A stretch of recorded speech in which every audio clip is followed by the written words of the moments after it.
Nós precisamos desenvolver em nós a mentalidade correta daquilo que nós falamos, né? Falamos muito de santidade, cantamos muito de santidade, mas precisamos vivermos ela em nossas vidas.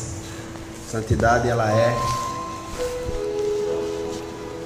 a essência da nossa comunhão com Deus. Ninguém vê a Deus sem a santidade. Ninguém chegará a Deus sem ela. A santidade, ela é fundamental para o nosso acesso diante de Deus. Sem ela não entraremos no céu. No céu não entrará pecado, não entrará nenhuma mancha. Precisamos ser puros, santificados, lavados, remidos no sangue do Cordeiro. É o poder do sangue de Jesus que nos santifica quando nós decidimos obedecer, quando nós decidimos viver a vontade de Deus.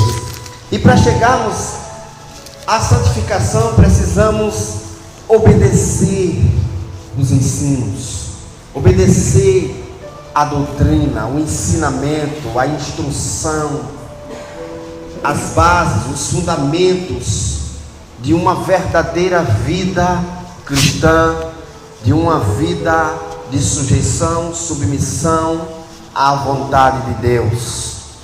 Então, um dos requisitos para se alcançar a santidade chama-se obedecer.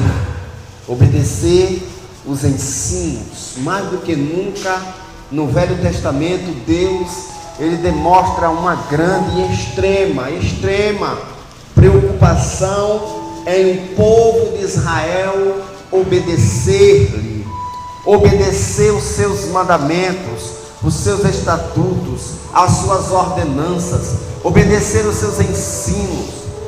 Deus tinha leis morais para o povo, Deus tinha leis social, leis civis para o povo viver e conviver em comunidade, em unidade, em comunhão, em paz uns com os outros. E aquele que quebrava essas leis, aquele que quebrava o mandamento, que quebrava a ordenança, que infringia a lei, ele era punido, e raras vezes ele não morria. A pessoa que cometia essa desobediência, era raro escapar. Eram alguns casos, mas na maioria das vezes, aqueles que cometiam esses erros eram mortos, apedrejados, queimados vivos, expulsos do arraial, extirpados para fora do arraial. Era com punição severa que o povo era repreendido, que o povo era chamado a atenção por causa da desobediência. E Deus, ele dizia assim: tira esse anátema do meio do povo, para que não contamine o povo, porque senão o povo não andará em santidade, vai contaminar a santidade, porque eu, o Senhor, habito no meio da congregação. Tira esse maldito do meio de vocês, para que ele morra lá fora, para que não contamine, porque eu estou no meio da congregação. Deus, ele faz questão de estar no meio do seu povo, mas para Deus estar no meio do seu povo é necessário que haja santidade. E para acontecer santidade, para a santidade ela ser uma realidade em nossas vidas, precisamos obedecer mandamentos, precisamos aprender os ensinamentos da palavra de Deus, viver a doutrina da palavra, a instrução, o ensino da palavra. Eu digo isso, querido, porque a Bíblia, ela é severa na orientação, ela é rigorosa no conselho para aprender a lei, para obedecer a lei. Antigamente eu achava assim ruim ouvir certos ditados que o povo dizia contra os crentes. Dizia: fulano passou para a lei de crente, fulano agora passou para a lei dos crentes.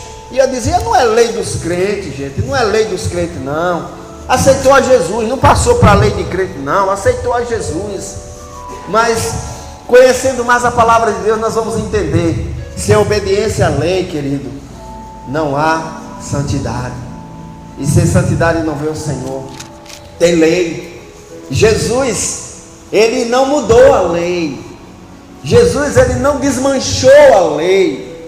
Jesus, ele abirrogou, ele aprovou, ele comprovou, ele cumpriu, ele viveu a lei. Jesus deu testemunho da lei. Ele foi obediente, diz a palavra, até a morte, morte de cruz.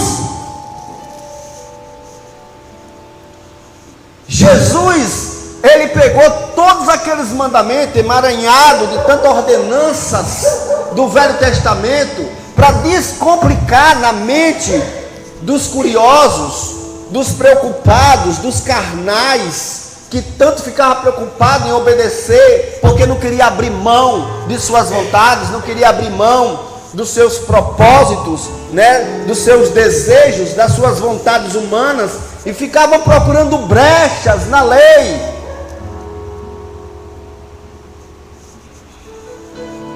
Chegaram para Jesus dizendo: Senhor, essa mulher foi pega no próprio ato de adultério, e a lei de Moisés manda que ela seja apedrejada, e tu, o que dizes? Com maldade, eles levavam casos para Jesus dar respostas, quando a resposta a própria lei já dava. E Jesus disse: o que diz a lei? Que ela seja apedrejada. Pois então, cumpra a lei. Agora aquele que não tem pecado, que atire a primeira pedra. E ele provou para todos que todos estavam fora da lei, que todos estavam pecando contra a lei, porque quem quebra um pequeno mandamento da lei, quebra toda a lei. E a Bíblia diz que do maior ao menor jogaram as pedras e caíram fora, porque eles foram confrontados com a própria lei, que ele estava usando a lei para tirar uma vida. Estava usando a própria lei para tirar uma vida. Mas Jesus, para simplificar, ele resumiu a lei. E que na verdade, esse resumo está na Bíblia toda. Quando trouxeram uma questão para ele resolver, dizendo: Senhor, a lei ensina que quando a mulher morre, o homem está livre para casar de novo. Mas eu quero saber o seguinte: se uma mulher, o marido dela morre, a lei manda que o irmão dela case com ela para suscitar semente para o irmão.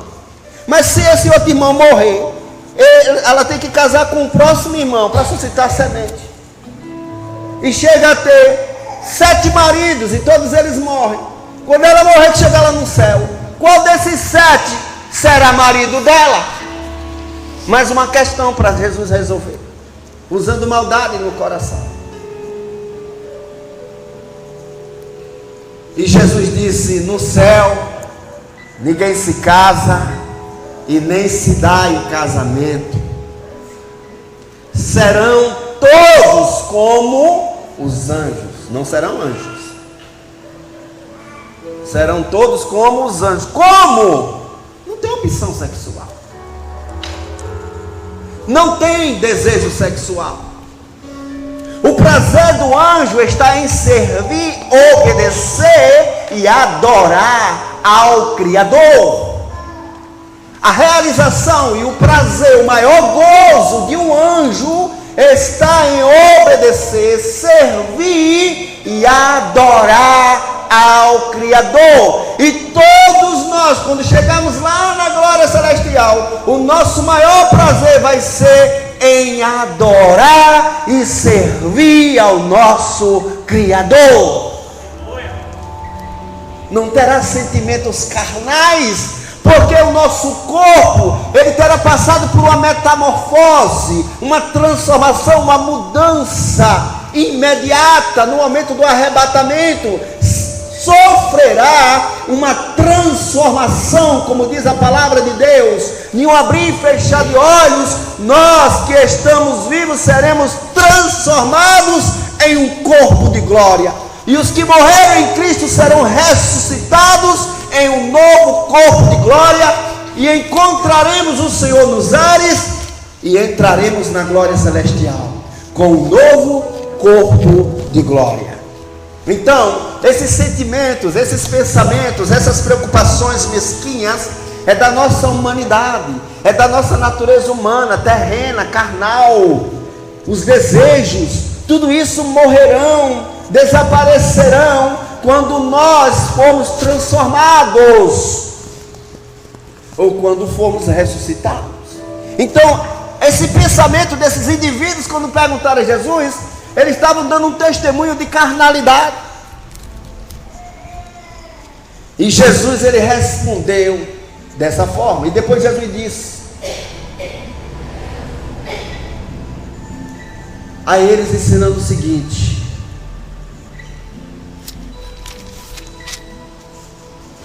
quando eles falaram a respeito do divórcio: Senhor, Moisés deu carta de divórcio, e o Senhor, o que o Senhor diz? Aí Jesus disse assim: no princípio não foi assim. Mas Senhor, então por que Moisés deu carta de divórcio e nós podemos casar de novo? Aí Jesus responde dizendo assim: Moisés deu carta de divórcio por causa da dureza do vosso coração, mas no princípio não foi assim. Aquilo que Deus ajuntou, não o separe o homem, porque deixará o homem, seu pai e a sua mãe, e unir-se-á, pegar-se-á a sua mulher, e os dois serão uma só carne. Esse é o princípio, esse é o começo, isso é o propósito original de Deus para o relacionamento do homem e da mulher, para a instituição da família. E Jesus disse a eles: no princípio não foi assim. Então por que Moisés deu carta de divórcio? Pela dureza do vosso coração, pela dureza do vosso coração. E eu vou dizer mais uma coisa a vocês: a lei, ela diz que aquilo que Deus ajuntou não separe o homem. E eu quero dizer mais alguma coisa a vocês. Eu quero dizer a vocês: se o homem, só no pensamento, se ele olhar para uma mulher com má intenção, ele já pecou contra ela, ele já adulterou, só no pensamento. Então Jesus foi mais severo do que a lei nesse momento, foi ou não foi? Jesus, ele foi mais enfático, mais exigente, mais radical do que a lei. A lei ordenava que fosse punida a pessoa que fosse pega no ato do adultério, mas Jesus disse: aquele que olhar para uma mulher com má intenção e desejá-la, ele já adulterou com ela. Aí ele dizia: agora, quem pode se salvar? Quem poderá nos defender? Então como é que pode isso ser possível? Está aqui, ó. Porque Jesus disse: é a dureza do coração que faz essas coisas. É a dureza do coração que faz com que os homens, as mulheres se divorciem. A dureza do coração que faz com que as famílias se destruam. É a falta de fé, é a falta de amor. Aí alguém diz: ô pastor, mas o amor não disse que não falta, não acaba? Claro. É porque nós tiramos o amor de dentro do nosso coração, que o amor não é um sentimento. O amor, ele gera um sentimento. O amor, ele é uma decisão. Ele é uma atitude nossa. Decidimos amar uma pessoa. É uma decisão. É igual o perdão. Perdão não é sentimento. O perdão é uma decisão. Não precisamos sentir para poder perdoar o irmão, para liberar o perdão do irmão. Ah, eu ainda tenho raiva dele. Ah, eu ainda tenho raiva dela. Ah, eu não estou com vontade de perdoar ele. Jesus está dizendo, ele é bem claro, e ele é bem radical. Ele vai mais do que a lei quando ele diz: se você não perdoar o seu irmão, tampouco o nosso Pai, o vosso Pai Celestial, vos perdoará também. Foi Jesus que disse isso. Se você não perdoar ao seu próximo, tampouco o vosso Pai Celestial vos perdoará também.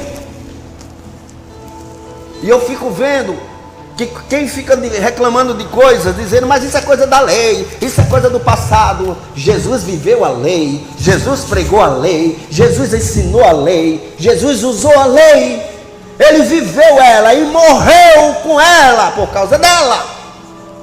Jesus foi o maior cumpridor e executor da lei de Deus.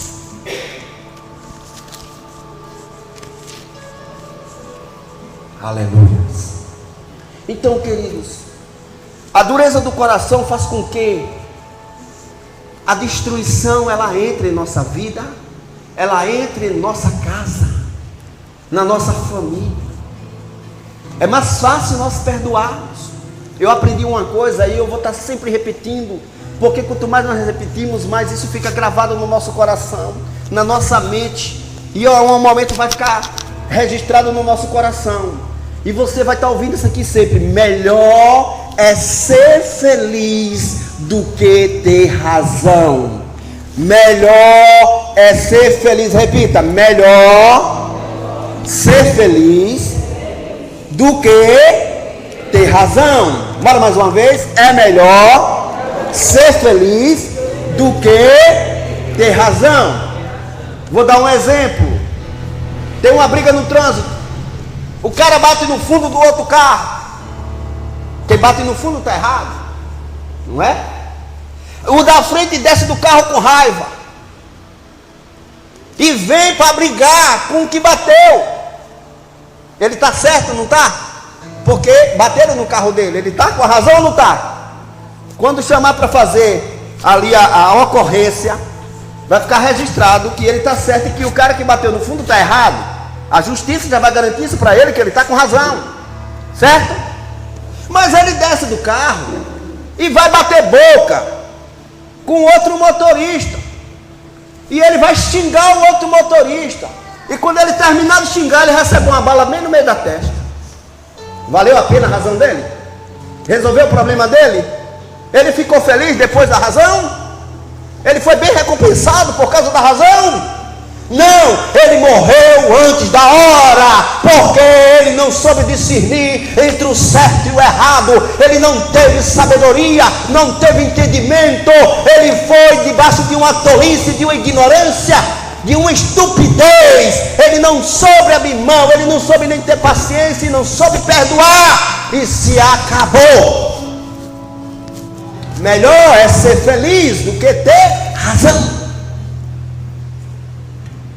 Tem uma briga dentro de casa, o marido e a mulher, gera uma discussão. O cara, ele não tem compromisso nenhum com Deus.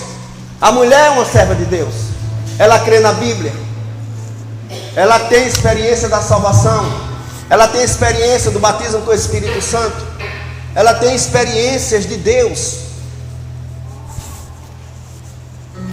Mas ele chega às vezes embriagado, com aquele bafo de cachaça, falando besteira. E o que acontece? Ela deixa de ser sábia. Ela quebra o mandamento, um princípio, quando a palavra diz: a mulher sábia edifica a sua casa, mas a tola a destrói. E ela começa a gritar, começa a reclamar, começa a falar, começa a corrigir, começa a apontar o dedo na cara dele, fala e dá um bocado de mulher para ele, e esculhamba os amigos dele, e fala de tudo da vida dele, e grita, os vizinhos ouvem. E ele, para não ser pior do que o que já é, quando não parte para a violência, né?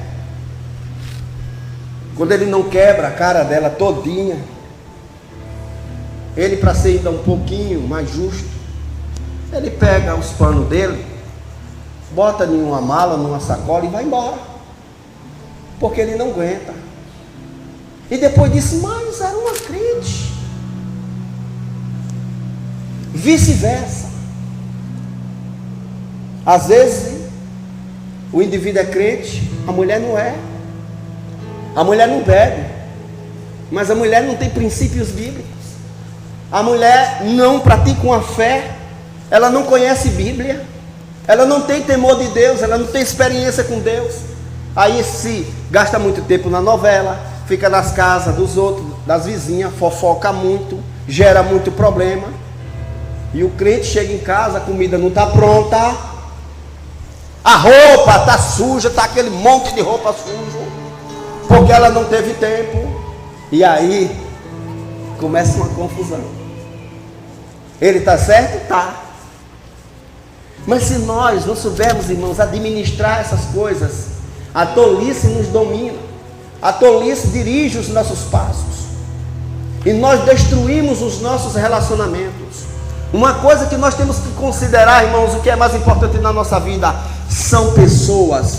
Coisas ficam para depois. Pessoas são mais importantes na nossa vida.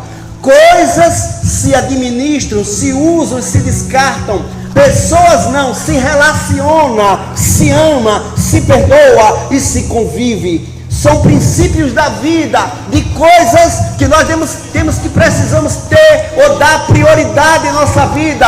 Pessoas são mais importantes do que coisas, e nós não devemos criar uma desavença, uma contenda por causa de coisas. Semana passada eu estive em uma casa para ouvir um casal. Não foi daqui, foi de outro lado, bem longe. Um parente meu. E eu sentei, e eu só fiz uma pergunta com os dois. Depois a filha chegou, e eu só disse assim: eu vim aqui para ouvir vocês e fazer uma oração. Eu soube que vocês estão muito nervosos,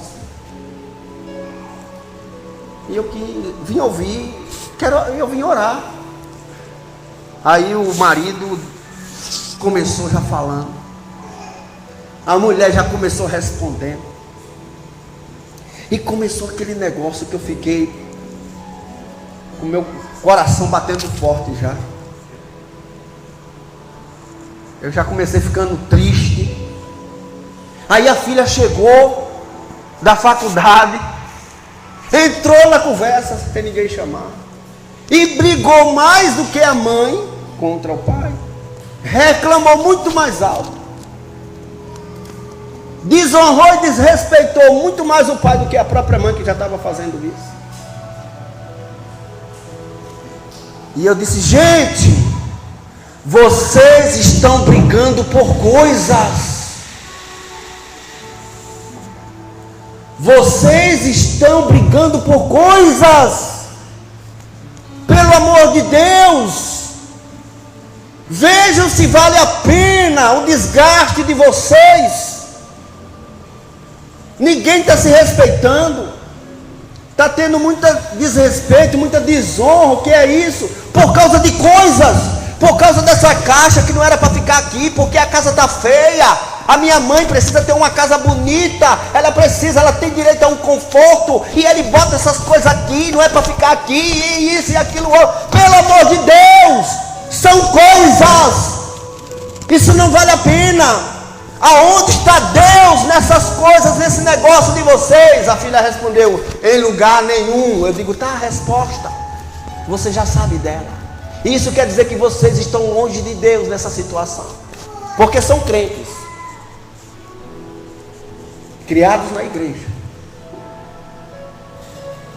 Vejam quanto vocês estão distantes de Deus por causa de coisas, perdendo a paz e a comunhão dentro de casa por causa de coisas. Vale a pena? Um horror é o quadro de muitos hoje, apegado a coisas. Não pode ser arranhado o carro, porque senão ele mata. Se for um filho, ele quebra a mão. Não pode quebrar um objeto dentro de casa, senão você vai trabalhar para pagar. E perde a paz, perde a comunhão por causa de coisas. Quando nós devemos seguir um princípio de amar e honrar uns aos outros, como diz a palavra de Deus. Considerar cada um superior a si. Considerar cada um melhor do que o outro. Esse é o princípio que a Bíblia manda. Mas ele não é nada. Ele nem se formou. Eu já sou formada. Mas a Bíblia está dizendo: considere ele maior, e você será honrada. Honrado.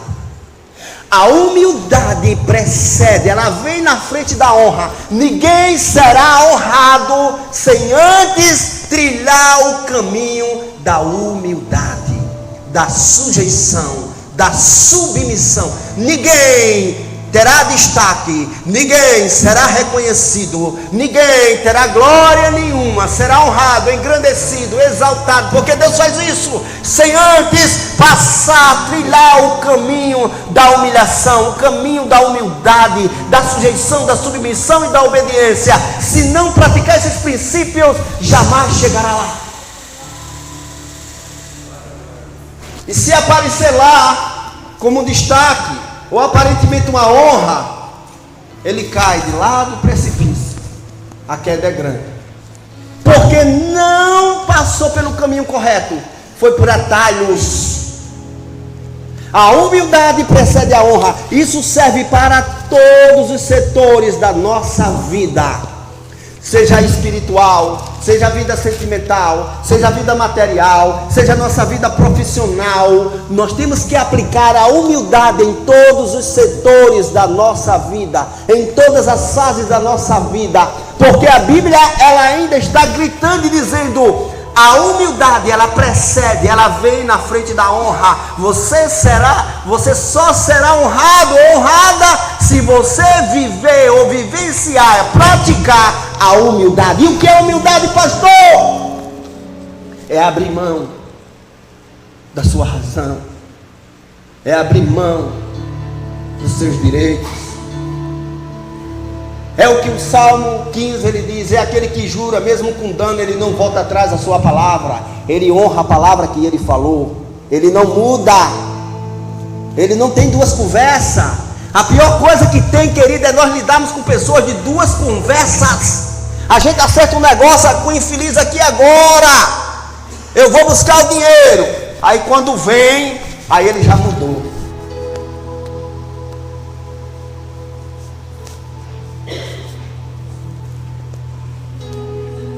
Duas conversas. É abrir mão, queridos, é pagar o preço. Jurou, prometeu, cumpra, honre, leve a sério. A sua palavra precisa ter peso, a sua palavra precisa ter um peso de testemunho de verdade. Não desonre a sua pessoa, o seu caráter, sendo fiel à sua própria palavra. Quando Deus diz: eu velo, eu vigio pela minha palavra para a cumprir.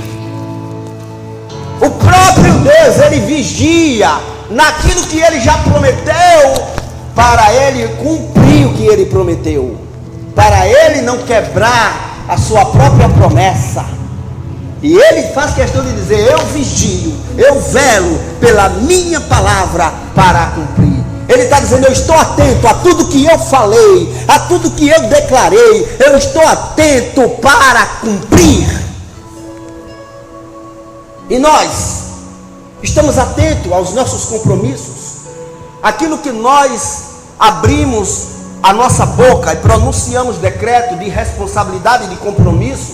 Nós estamos honrando os nossos compromissos, a nossa palavra que nós damos ao nosso pai e à nossa mãe, a nossa palavra que nós damos aos nossos filhos. Será que nós estamos cumprindo? Olha, se você prometer a bicicleta ao seu filho, pelo amor de Deus, você paga essa bicicleta, porque senão você vai levar um trauma para o resto da vida. Se você prometer uma boneca da estrela, daquela grandona para sua filha, pelo amor de Deus, dê a boneca à sua filha, mas não deixe uma lacuna na alma dela, e você vai ficar sem autoridade na vida dela ou dele. Se você prometeu ao seu pai, à sua mãe, que não vai desobedecer, que vai obedecer aquilo que ele ou ela pediu, que você vai honrar, você vai cumprir, não quebre a sua palavra, não quebre, não desonre, porque senão você vai ficar refém da sua palavra, você vai ficar sem crédito. A pior coisa que tem, que eu entendo, é quando um filho perde a confiança do pai. Isso para mim é doloroso na alma. No sentimento de um pai que cria com tanto amor, com tanto carinho, um filho e uma filha, e depois ele com mentira, ela com mentira, fica enganando o seu pai e a sua mãe, desonrando, desrespeitando, desconsiderando. Isso adoece a alma dos genitores. Adoece. Se tem uma tendência de câncer, o câncer ele larguece com a larga escala, com uma proporção gigante, e morre antecipadamente. Se tem que morrer com uns 80, vai morrer com 50, com 60, porque não aguenta. O negócio desenvolve, porque não tem nervo que aguente, não tem emoção que resista. A estrutura física da gente desaba. Por causa de quê? De palavras, por causa de atos nossos, de irresponsabilidades, falta de compromissos, não levar a sério o que diz a palavra de Deus. Quando ela diz, obedecer os pais e as mães, não faça um voto, a não ser que verdadeiramente você cumpra, porque é melhor você não votar e depois não poder cumprir. E temos que estar atento a esses detalhes da nossa vida, porque senão, irmãos, nós colhemos amargura, colhemos decepções, colhemos frustrações, tristeza na nossa alma, colhemos infidelidade, colhemos infelicidade, de tudo aquilo que nós plantamos, porque a palavra de Deus ela é clara quando ela diz: aquilo que o homem plantar, ele ceifará, ele colherá, ele terá nas suas mãos de volta o fruto daquilo que ele plantou. A plantação é opcional, nós escolhemos o que nós vamos plantar e o quanto nós vamos plantar, mas depois dessa decisão tomada, que eu tomei do que eu quis plantar e de quanto daquilo eu plantei, aí agora eu vou esperar a colheita daquilo. A colheita agora é certa, depois que eu decidi fazer a plantação, a colheita ela é certa. E o interessante, querido, é que nunca colhemos a mesma quantidade que plantamos. É a lei da semeadura que diz isso, tanto para o bem quanto para o mal. Nunca colhemos a mesma quantidade que plantamos, porque há uma multiplicação da semente, há um crescimento da semente, porque existe uma lei que a semente ela precisa morrer para que ela dê fruto. E aquele fruto, irmãos, ele multiplica-se. Agora imagina uma colheita maligna. Imagina uma colheita de plantações de mentira, de engano, de desonra, de infidelidade. Imagine em que escala nós vamos colher esses tipos de frutos em nossa vida. Quando nós não tomamos cuidado na hora da plantação, das nossas atitudes, das nossas respostas, das nossas promessas, da palavra que nós damos e garantimos, e não obedecemos, não fomos fiéis. Agora imagine a escala e a proporção da colheita de tudo isso. A palavra de Deus que nos adverte, é ela que nos chama a atenção. Que você esteja atento a isso. Saia daqui hoje com um pensamento: o que é mais importante na minha vida são pessoas, não coisas. Coisas passam, como diz a palavra de Deus na epístola de João. E o mundo passa, e os seus prazeres, e as suas coisas. Mas aquele que vive, faz e pratica a vontade de Deus, permanece para sempre. Foi Jesus que disse: vós errais por não conhecer as Escrituras, porque é de mim que elas testificam, e vós cuidais ter nelas, nas Escrituras, a vida eterna. É Jesus que disse isso. De que forma? Praticando princípios. Você não precisa, você não pode dizer que é crente, você não pode dizer que frequenta a igreja evangélica, você não pode dizer que você está num culto de uma igreja, você não falta, Você não pode dizer porque você tem uma atividade na igreja. Você não pode dizer que por isso você está salvo, você está salva. O que vai nos garantir, nos dar a certeza da nossa salvação é o cumprimento dos princípios da palavra em nossa vida.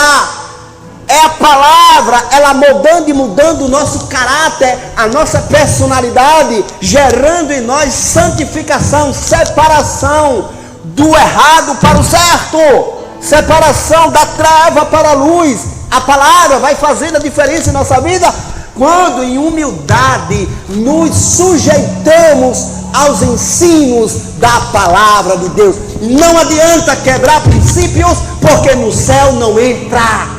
Não há salvação para desobediente, não há salvação para infiel, não há salvação para mentiroso ou mentirosa, não há salvação. Deus não dá jeitinho brasileiro. Deus é Deus e é imutável, e Ele vela, vigia por aquilo que a palavra dele diz para a cumprir. Seja uma promessa boa ou seja uma promessa ruim, seja uma bênção ou seja uma maldição, ela acontecerá de acordo com aquilo que nós vivemos.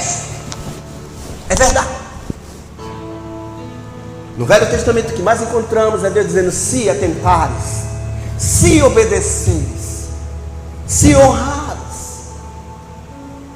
se seguires corretamente os meus mandamentos, então eu abrirei os céus, seu bom tesouro, e abençoarei. Mas se desobedeceres, mas se for infiel, a maldição será derramada, a perseguição, a aflição e a doença será liberada.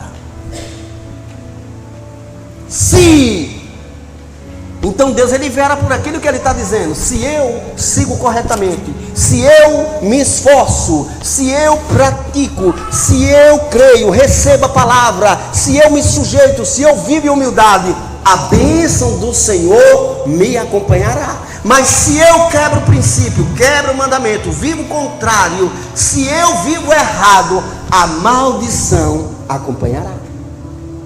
Hoje eu vi uma cena, a minha alma ficou chocada, porque nunca nos conformamos com isso. Divulgado em todo o meio de comunicação, toda a rede de televisão. Eu creio que corre o mundo aquela imagem. Um indivíduo jovem foi pego porque dizem que estava roubando. Aí seguraram ele, enquanto chegavam os justiceiros de moto, puxam a arma e atira na cara do jovem. A televisão não mostrou a execução, mas mostrou até onde ele apontou a arma. Mas ele foi executado ali na via pública. E o que é isso? Por que essas coisas acontecem? Desonra, falta de viver princípios. Se ele honrasse pai, se ele honrasse mãe, se ele fosse obediente, ele não saísse na hora que não era para sair, se ele não desobedecesse na hora que era para obedecer, se ele não seguisse as companhias erradas que o pai e a mãe diziam que não vá, se ele não fosse, isso não ia acontecer na vida dele. Quem garante é a palavra, é o princípio da palavra. Se ele estivesse estudando, se ele estivesse numa universidade, ele não estaria ali sentado na rua esperando uma bala entrar na cabeça dele. Precisamos, irmãos, mostrar a realidade da vida. E vocês são testemunhas vivas de coisas que acontecem aqui na própria comunidade, de vidas sendo ceifadas. Vamos conhecer essa vida, vamos fazer um histórico. Muito desobediente, minha filha, meu filho. Chorei muito, perdi muito sono, reclamei muito para não sair de casa, reclamei muito para não chegar tarde, eu não dormia, eu perdi o sono, eu adoecia por causa dessas coisas, mas não teve jeito. Eu vi uma mãe com um jovem, eu acho que estava com 16 anos, não sei se tinha nem 17, ele até trabalhou comigo, e ele estava no caixão, um buraco de bala na testa, e a mãe alisando o caixão dizendo: "Ô meu filho, até aquele tênis caro que você queria, eu comprei para você não precisar fazer essas coisas. Eu não lhe dei aquele tênis para você não precisar fazer essas coisas." Por que você ainda fez isso? Por que você ainda fez isso? Ela ia, fazia prestação, ficava pagando caro, mas ele roubava. Roubava porque achava bom, era dinheiro fácil. E a mãe ali dizia: por que você fez isso? Eu não te dava, eu não me esforçava para dar tudo que você pedia. Morreu. Porque aquilo que se planta se colhe.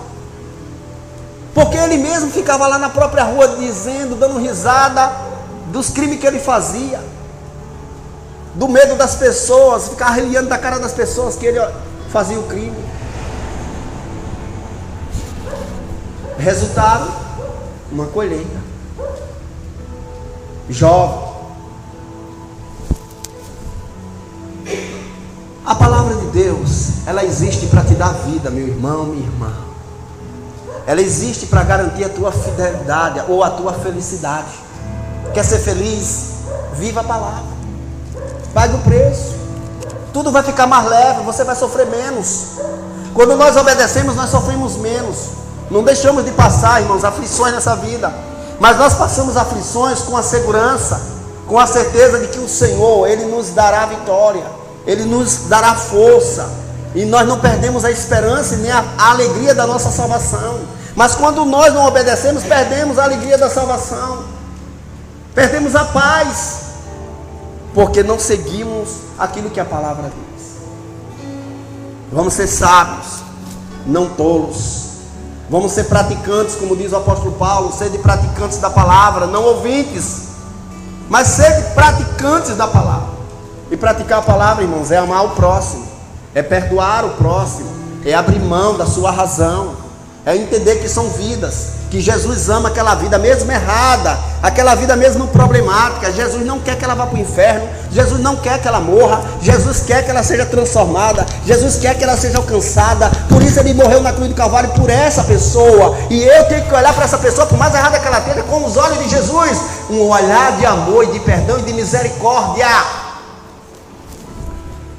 Um dia eu venci essa dificuldade, quando eu passei a ver a pessoa que me perseguia, que me afligia, que me perturbava, aquela pessoa que era endemoniada, que o diabo ficava usando para me perseguir. Deus me deu uma visão de que aquela pessoa, ela era carente, ela era doente, ela era necessitada, e Ele, pelo amor dele, estava desejando salvar aquela pessoa, e eu era o instrumento pelo qual Deus poderia usar para mudar aquela vida. Então eu tinha que tirar todo o sentimento ruim do meu coração e perdoar, abrir mão de toda a minha razão e amar aquela pessoa, aconselhar aquela pessoa, orientar aquela pessoa. É essa a vontade de Deus. Isso, irmãos, é renúncia, é viver a vontade de Deus, é viver princípios da palavra de Deus. Se não perdoar o seu irmão, tampouco vosso Pai Celestial vos perdoará. O Pai Nosso diz: perdoa-nos as nossas dívidas, assim como nós perdoamos os nossos devedores. Será?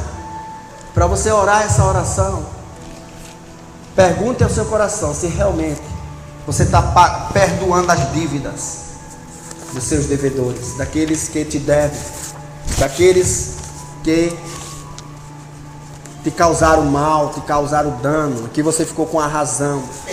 Pergunta ao seu coração se você realmente liberou a dívida dele. Que Deus abençoe vocês. Eu tenho certeza que pelo caminho que vocês estão trilhando, com mais um pouquinho de esforço, Deus mudará a história da vida de vocês. Eu tenho certeza, irmãos, que o que eu estou falando aqui hoje, o que Deus está falando aqui hoje, através da minha vida, terá uma geração futura abençoadíssima. Esses jovens serão homens e mulheres maduros e entendidos no conhecimento da palavra, na doutrina da palavra, na prática do amor de Deus. E os seus filhos, a sua geração, será uma geração abençoada e próspera na alma, no espírito e no corpo. Serão abençoados. Deixa Deus mudar a tua história para sempre. Porque se você não deixar, Deus não vai fazer. É você que tem que desejar. Que Deus abençoe, em nome de Jesus.